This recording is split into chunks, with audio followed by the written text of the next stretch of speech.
Brillat-Savarin escribió que el orden de los platos en la comida ha de ser siempre del más pesado al más ligero, y esa es la razón por la cual voy a comenzar yo hablando, pues realmente no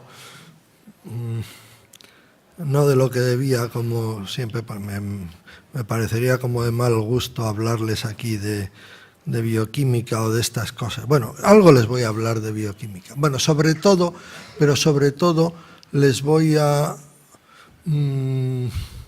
bueno, si esto tuviera un título, se llamaría Un bioquímico en la cocina. Con esto ya... Es decir, bueno, yo soy bioquímico y yo hago la comida en casa normalmente, y cuando yo estoy... Y claro, yo cocino como los que no son bioquímicos, es decir, los bioquímicos y los no bioquímicos cocinan exactamente igual.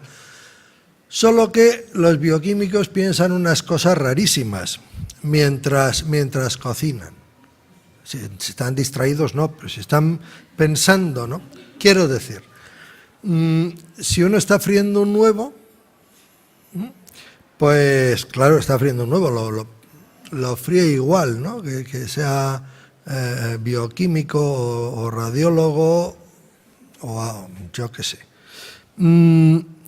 Pero el bioquímico, si se fija un poco, lo que está viendo es que hay una desnaturalización térmica de las proteínas. Las proteínas de la clara del huevo se están desnaturalizando por el calor, y aquello que es un líquido se está convirtiendo en un sólido, y aquello que es translúcido, casi transparente, se está convirtiendo en opaco, y resulta que la clara se solidifica, pero la yema no, porque la yema es una emulsión.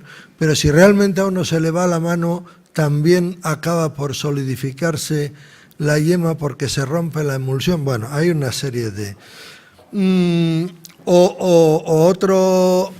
otra cosa que es más de temporada, pues las alcachofas. Todo el mundo sabe que las alcachofas hay que cocerlas en agua con limón o con algo de vinagre para que no se ennegrezcan. Eso lo sabe todo el mundo y lo hace todo el mundo. Pero los bioquímicos además sabemos por qué se ennegrecen. Se ennegrecen porque las alcachofas y las borrajas y bueno, pues muchas verduras tienen una enzima que se llama polifenol oxidasa, que con el oxígeno del aire da origen a unos compuestos de color negro, que es eso que produce el pardeamiento, le llaman los técnicos, de las verduras. Y la polifenol oxidasa, como casi todos los enzimas, pues tiene un pH óptimo en torno a 7, y entonces cuando le bajamos el pH a la región de 2, que es lo que hacemos al echar un chorro de zumo de limón al agua de la cocción, pues estamos inhibiendo el enzima. Por lo tanto, las alcachofas pues no siguen ennegreciéndose, ¿no? Pues otro ejemplo de que hacemos todos lo mismo, pero algunos, aunque parezca rarísimo, cuando estamos pelando o cociendo alcachofas estamos pensando en las polifenol oxidasas. Ustedes habían oído de varias perversiones, pero probablemente de muy pocas tan perversa como esta. Perversión que alguna vez me ha llevado incluso a no sé si un debate, más bien fue un chorreo público, que me echó un cocinero porque dije que la preparación de las anchoas en vinagre equivale a... es un método de cocinado bioquímicamente equivalente a freír las anchoas, porque lo que conseguimos es desnaturalizar las proteínas de las anchoas, en un caso por calor, o en el vinagre, pues otra vez por el pH, ¿no? Y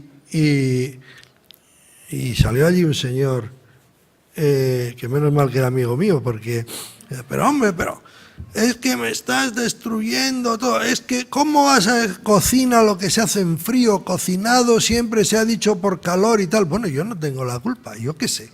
Lo que yo sé es que el proceso de preparar las anchoas en vinagre es enteramente equivalente y luego diré por qué, desde qué punto de vista, es enteramente equivalente al de freírlas, porque en los dos casos estamos desnaturalizando las proteínas por dos procedimientos que son muy conocidos en cualquier laboratorio de bioquímica, o el calor o el pH.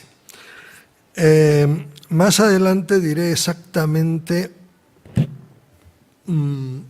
por qué o en qué sentido digo yo que esos dos procesos son equivalentes. Pero vamos, antes quiero señalar, por lo tanto, que a los ojos, el resumen de esta introducción es que a los ojos de un bioquímico la cocina es química, pero claro, a los ojos de un no bioquímico también es química, solo que no lo ve.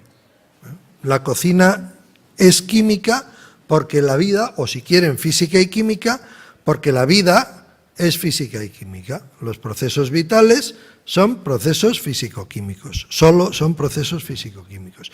Y todas las cosas que hacen los seres vivos, incluso estos seres vivos tan raros, capaces de capaces de cocinar, por ejemplo, ¿no?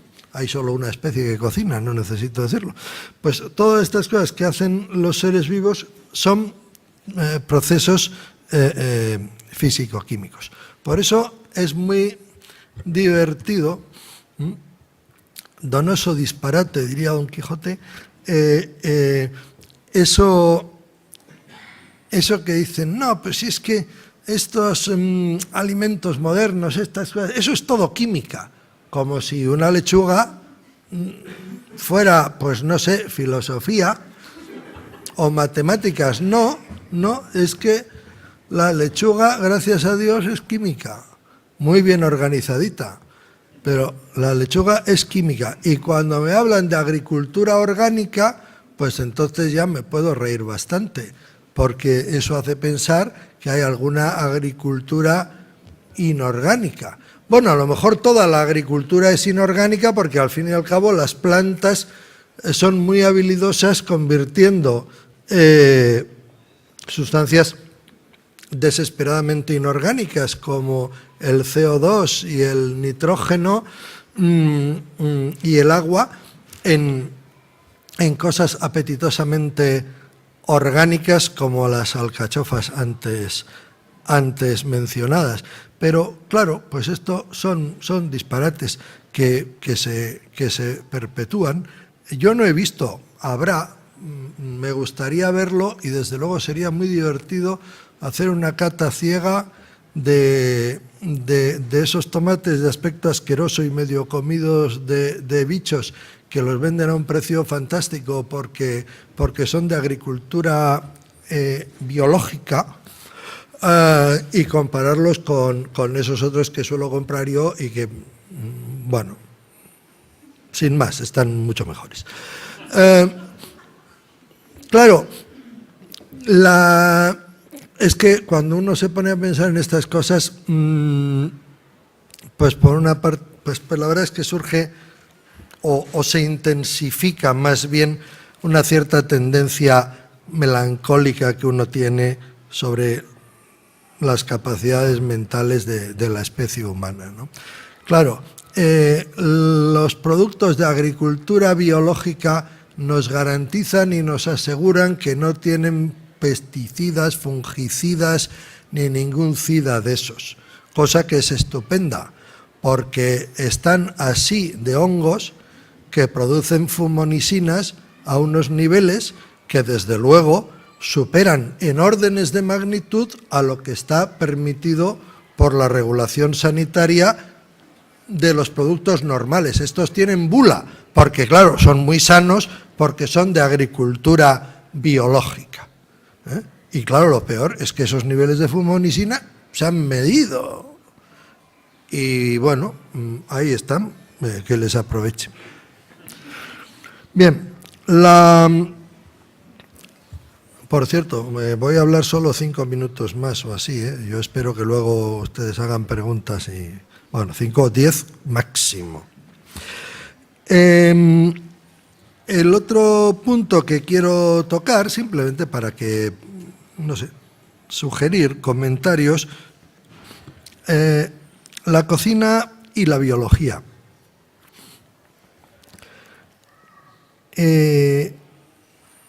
Ya he dicho antes lo que es obvio. Solo una especie animal cocina, que es Homo sapiens sapiens. Es la única especie que cocina y la única especie que se reúne para comer. Eso es bastante curioso, ¿eh?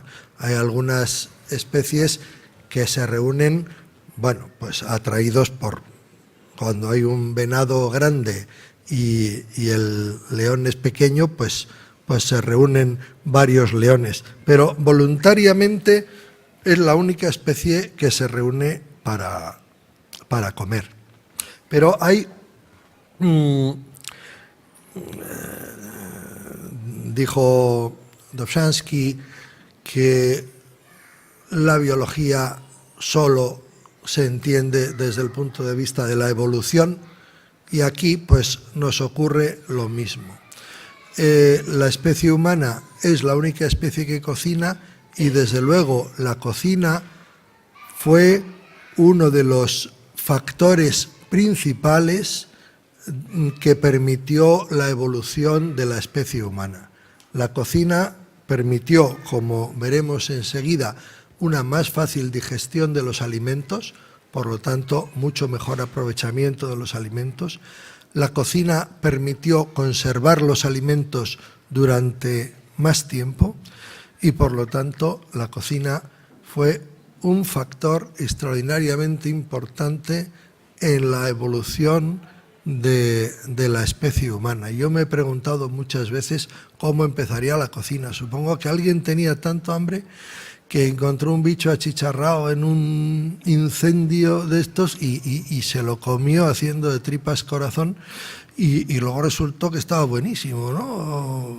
O que lo digirió mejor, o que yo qué sé. Supongo que podríamos cerrar un poco ahí, porque la verdad es que está viniendo un ruido que casi no me oigo yo mismo. Muchísimas gracias. Es que aquí en el casco viejo hay ruido. Ah, perdón.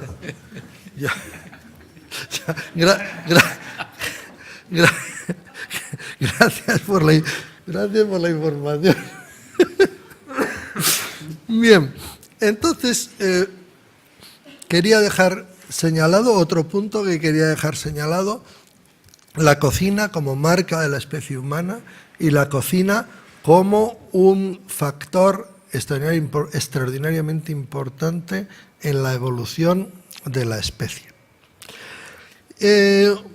Otro punto, realmente el último, sobre el tema de bioquímica y cocina, es que la cocina, yo creo que fue muy importante para la evolución, porque la cocina es una predigestión. La cocina hace en gran manera muchas cosas que hace la digestión. Entonces, al comer un alimento cocinado, comemos un alimento predigerido, y entonces la digestión es mucho más fácil. Por ejemplo, parece una tontería, pero en la digestión lo primero que ocurre es una fragmentación de los alimentos con los dientes. Y en la cocina muchas veces muchas veces no, normalmente no sacamos la vaca entera, sacábamos la angula entera, pero no sacamos la vaca entera. Normalmente fragmentamos los alimentos en el proceso de preparación. Y claro, cuando uno tiene la dentadura bien, pues esto le parece una cosa un poco banal, pero cuando la tiene mal es muy importante. Esto enlaza, claro, también con que la especie humana es la única que está preparada para ver y cuidar a los hijos de sus hijos. Claro, no es cuestión de que la gente viva 20 años, no, los seres humanos tienen que vivir 40, es lo que han vivido siempre, y es lo que ahora viven la mayoría de los seres humanos, 40, para que puedan ayudar a los hijos de sus hijos. Entonces, bueno, pues está muy bien que ya con la dentadura un poco fastidiada, como siempre han tenido, hasta que no han venido los dentistas a estropearla del todo, pues la gente, aparte de los 20 o tal, ha tenido la dentadura fastidiada, pero la fragmentación de los alimentos en la cocina. Otra cosa muy importante de la digestión es la hidratación, tanto por la insalivación como realmente en todos los pasos de la digestión hay una creciente hidratación de los alimentos. Y claro, la cocina, en muchos casos, pues cuando cocemos pasta, cuando cocemos legumbres, estamos hidratando, estamos haciendo eso que haría el tubo digestivo, solo que le estamos dando el trabajo hecho. Sobre todo los carbohidratos, sobre todo los polisacáridos, es lo que necesita hidratación, porque hay... A ver, ¿cómo lo digo? En las células hay un problema de espacio y entonces tienen que guardar las cosas muy empaquetadas, muy empaquetadas. Y el agua ocupa mucho sitio y el agua es relativamente abundante, al menos la célula se cree. Luego ya cuando la célula se convierte en un ser humano se da cuenta que no. Pero la célula se cree que hay una cantidad infinita de agua y entonces almacena las cosas con muy poca agua. Por ejemplo, el almidón es un grandísimo invento para almacenar azúcares sin agua. Las grasas, los triglicéridos son un grandísimo invento para almacenar energía sin agua. Pero luego a la hora de la digestión hay que devolver el agua porque los enzimas de la digestión con las cosas duras, con un grano de almidón, no saben qué hacer. Y entonces, pues eso se hace a lo largo de la digestión, pero también en la cocina hace una predigestión. Hace una predigestión hidratando los almidones y tal, cosa que es muy fácil, basta con echar agua o, bueno, calentar. Pero con las grasas es un poco más complicado. Las grasas también hay que hidratarlas. Y entonces, pero como las grasas no se mezclan bien con agua, como es obvio, pues entonces hay que hacer lo que se llama una emulsión. Y la cocina, aparte de algunas emulsiones, bueno, alguna hiperbilbainísima como el pilpil, que es una emulsión de aceite de oliva en agua estabilizada por las proteínas de la piel del bacalao, por las proteínas desnaturalizadas, por la sal, que es otro procedimiento de desnaturalizar proteínas. Las proteínas desnaturalizadas por la sal de la piel del bacalao estabilizan el pilpil. La mayonesa es una emulsión. La yema de huevo es la mejor salsa que existe, nos la da la naturaleza. Bueno, todas estas bueno, la yema de huevo no la hacemos en la cocina, que más quisiéramos, pero la mayonesa, el pilpil y otras muchas, porque muchas veces calentando, cuando ponemos, yo qué sé, chorizo, tocino, esas cosas en el cocido, pues las grasas estas se van emulsionando también con el calor. O sea que hay, claro, por supuesto que en la digestión hay una fase de emulsión, para eso tenemos las sales biliares en el intestino delgado, para eso tenemos la bilis, que es un detergente, básicamente las sales biliares son detergentes que lo que hacen es emulsionar las grasas, es decir, dividirlas en partículas nanoscópicas, como dicen ahora, y dispersarlas en agua. Y eso lo hacemos en la cocina por los procedimientos que les he comentado. Y por último, el otro fenómeno que ocurre en la digestión es la hidrólisis de todo, de los azúcares, de las proteínas, de las grasas y de todo lo que, y de los ácidos nucleicos, de todo lo que pasa por ahí se hidroliza. Y esa hidrólisis también es facilitada por la cocina. En el proceso de cocción, por una parte, desnaturalizamos las proteínas, por eso decía yo que las anchoas en vinagre o en salazón, añadiría ahora, o las anchoas fritas, realmente lo que hemos hecho ha sido desnaturalizar las proteínas y las proteínas desnaturalizadas son hidrolizadas mucho más fácil. Entonces estamos facilitando la digestión también por el procedimiento de la hidrólisis. A veces, bueno, en la cocina suele ser hidrólisis parcial, pero luego al tubo digestivo se completa la hidrólisis. Bueno, estas eran las ideas desordenadas y prácticamente al azar que quería comentarles sobre las ideas de un bioquímico en la cocina. Pero voy a terminar haciendo otro comentario, que es que el título es Por el placer de vivir, comer y felicidad. Y yo quiero señalar, es una manía que me ha entrado últimamente, la gran diferencia que hay entre el placer y la felicidad. El placer está claro, o sea, es el comerse el bacalao al pil pil, sobre todo si a uno le gusta, como es mi caso, el bacalao al pil pil. La felicidad es muy distinto. La felicidad es completamente distinta. La felicidad consiste en la integración de las cosas buenas y malas, en la integración, en la aceptación integrada del placer y de la desgracia que está en nuestra vida y no la podemos evitar. Si nos empeñamos en no reconocer la desgracia, si nos empeñamos en no aceptar la desgracia, entonces pues nos neurotizamos miserablemente. Si integramos la desgracia, el dolor, esto es terrible, pero si integramos el dolor y el placer, podremos alcanzar la felicidad.